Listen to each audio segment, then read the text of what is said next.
আমি বলি আমার বলা দরকার আছে, আমি একজন সমন্বয়ক, আমার বলার দরকার আছে। ছোলার কেজি ছিল 60 টাকা, সেই কেজি এখন হয়েছে 110 টাকা 20 টাকা। এটা হচ্ছে রোজার মাসের বাজার। আমরা যেটি দেখলাম সেটিও অনেকটা রিজনেবল রেটে, একদম অনেক কম রেটে বিক্রি হচ্ছে।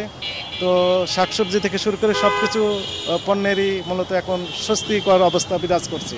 ফলে এবারে রমজান আমরা আশা করছি প্রতি বছর বা ইতিপূর্বের কয়েক বছরের তুলনায় অনেকটা স্বস্তিদায়ক হবে বলেই আমাদের কাছে মনে হচ্ছে। একটি বিষয় আপনি খেয়াল করেছেন, সেটি সয়াবিন তেল নিয়ে। সয়াবিন তেল আসলে বাজারে যা রয়েছে এটি সুষম বন্টন করতে পারলে আমার মনে হয় এই ক্রাইসিসটাও ক্রাইসিস মনে হবে না। আমাদের কাছে যে তথ্য আছে সেই তথ্য অনুযায়ী প্রত্যেকটা দোকানেই 5 লিটার 2 লিটারের পর্যাপ্ত বোতলজাত সয়াবিন রয়েছে। কিন্তু ভোক্তারা যখন যাচ্ছেন তখন ব্যবসায়ীরা বলছেন যে তেল নেই, অর্থাৎ কৃত্রিম সংকট তৈরি করার একটা পয়তারা চলছে। কিন্তু আমরা যখন যাচ্ছি তখন দেখলাম যে এই দোকানের বিভিন্ন গোপনীয় স্থানে এই তেলগুলো হাইড করে রাখা হচ্ছে। কেন রাখা হচ্ছে সেটি সহজে অনমনীয়। তবে একটি বিষয় নিশ্চিত, সেটি হচ্ছে যে রিফাইনারি থেকে শুরু করে ডিলার এবং ডিলার থেকে শুরু করে পাইকারি খুচরা ব্যবসায়ী সকল পর্যায়ে একটু সূক্ষ্ম কারচুপি বা কারসাজি এটি লক্ষণীয়। সকল পর্যায়ে রিফাইনারির একটু সরবরাহ কম করে দিয়েছেন, পাইকারি ওনারাও অপচেষ্টা করছেন এবং খুচরা পর্যায়ে এসে এটি একটা এনার্কি করার অপচেষ্টা করা হচ্ছে। কোনো ক্রমে এটি গ্রহণযোগ্য না। আমাদের মনিটরিং কার্যক্রম অব্যাহত রয়েছে, যেখানে অনিয়ম পাওয়া যাবে সেখানে ড্রাস্টিক অ্যাকশন নেওয়া হবে। তারপরে মৌসুমি যে ফলগুলো আছে, তারপরে মুড়ি, যে আইটেমগুলো তরকারিতেন, লেবু, কাঁচামরিচ থেকে শুরু করে শসা, এগুলো তো বাজারে অলরেডি গণমাধ্যমেই লিখেছে গতকাল থেকে আসছে যে এগুলো নৈরাজ্য হয়ে গেছে। আসলে এটা কি মনিটরিংয়ের আওতায় আনা সম্ভব? সবগুলোই আমাদের মনিটরিংয়ের ভিতরে রয়েছে। তবে আপনি যেটি বললেন যে কাঁচামরিচ তো অনেক কম দামে বিক্রি হচ্ছে, 50 থেকে 60 টাকা কেজি, এটা একদম স্বস্তিদায়ক।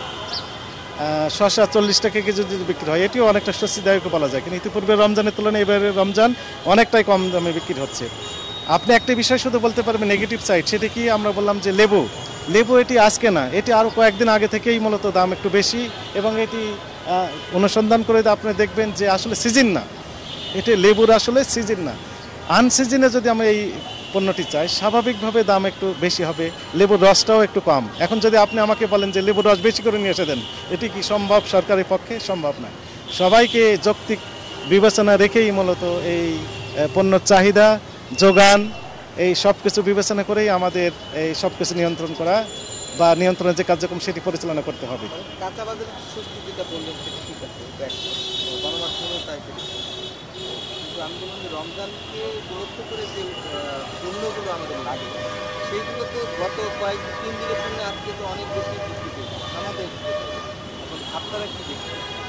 আমরা দেখলাম যে ছোলা বিক্রি হচ্ছে 105 টাকা থেকে শুরু করে সর্বোচ্চ 110 টাকা, কোথাও এটি আগে থেকে এরকম রেটেই ছিল, খুব বেশি বেড়েছে বলে আমাদের কাছে মনে হচ্ছে না, মনে হতো একই রকমের স্বস্তিদায়ক রয়েছে। আপনাদের যে ফাইন্ডিং সেগুলোর সাথে আমাদের মিল রয়েছে, কোনো পণ্যেই মূলত সেই রকমভাবে বাড়ে নাই। কিন্তু একটা বিষয় আমরা খেয়াল করলাম যে সম্মানিত ক্রেতাগণ যখন অন্য মাসে যে সকল পণ্য যেভাবে কিনেন, এই মাসে এসে দেখলাম যে অনেক বেশি চাহিদা তাদের। আমরা এই কথা বললে হয়তো অনেকে আমাদের উপর মনক্ষুণ্ণ হবেন, আমরা কারো মনে কষ্ট দিতে চাই না। ভোক্তাদেরও একটু ভোক্তা বান্ধব আচরণ করতে হবে। এক মাসের বাজার আমি একবারে করি ইতিপূর্বে, এখন আমি এক মাসের বাজার একবারে যদি করতে চাই ঠিক আছে, এটি গ্রহণযোগ্য। কিন্তু অনেকে দেখলাম যে 500 বোতল সয়াবিন তেল চাই, 100 বোতল সয়াবিন তেল চাই, এরকম অনেক কাস্টমার এসে আমাদের সামনেই দাবি করছেন যে আমাকে 500 বোতল ভোজ্য তেল দিতে হবে সয়াবিনের। কেন দিতে হবে? উনি কর্মচারীদের বিতরণ করবেন, উনি ওনার কোম্পানির যে স্টাফ আছে তাদের মাধ্যমে বিতরণ করবেন।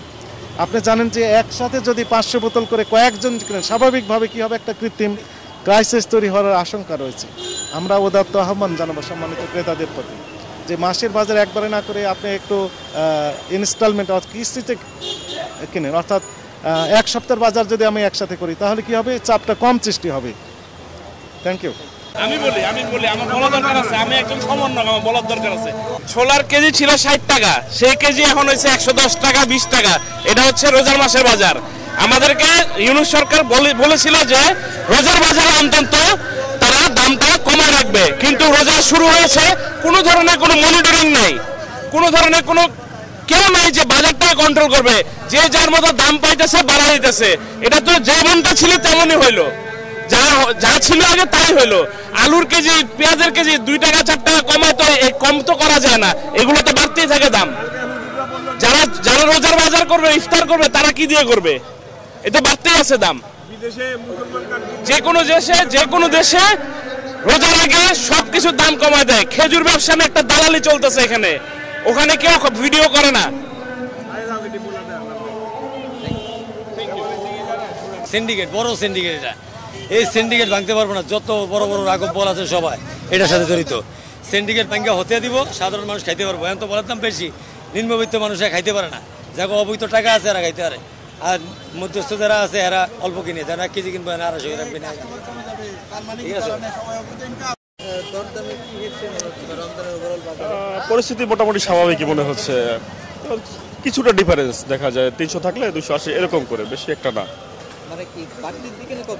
না, কমই আছে, অত বাড়তি মনে হচ্ছে না। গতবার থেকে তুলনামূলকভাবে কম মনে হচ্ছে এবার, এরকম নির্মাণে ভালো আছে, মনে বেচা কি না মানে একটু বাড়তি দিয়ে সামান্য 210 টাকা আগে ভালো আছে। বাজার কি সহনশীল নাকি? ফলের বাজারটা মোটামুটি আগে ফলের বাজারটা আর কি দেখলাম আমি ঘুরে ঘুরে, মোটামুটি ভালো আছে। মালটা আমি নিলাম 280 টাকা করে নিল কেজি। গত বছরের জন্য এবার কেমন? তার থেকে তো একটু কমই মনে হচ্ছে আর কি, কমই মনে হচ্ছে, গত বছর বেশি ছিল।